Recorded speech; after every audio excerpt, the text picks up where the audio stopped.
एक गणित के अध्यापक को अपने ज्ञान का बहुत घमंड था। एक बार उनको नदी पार कहीं जाना था।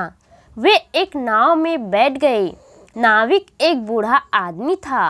नाव चल पड़ी। थोड़ी दूर जाने के बाद उन्होंने नाविक से पूछा, क्या तुमको गणित आती है? नाविक ने जवाब दिया, नहीं।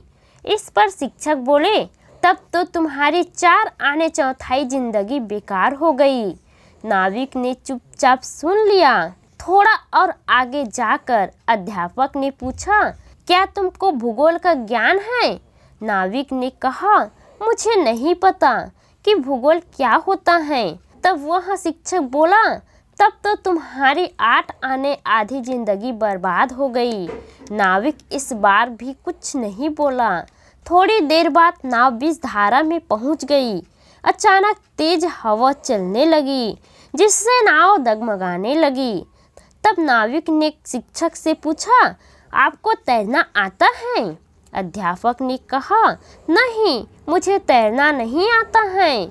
इस पर नाविक बोला, गणित और भूगोल न आने से मेरी तो केवल 8 आने जिंदगी बर्बाद हुई, लेकिन तैरना न आने से आपकी पूरी जिंदगी बर्बाद होने वाली है।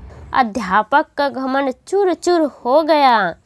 कहानी से सीख, इस कहानी से ये शिक्षा मिलती है कि किताबी ज्ञान ही सब कुछ नहीं होता, व्यवहारिक ज्ञान भी जरूरी है।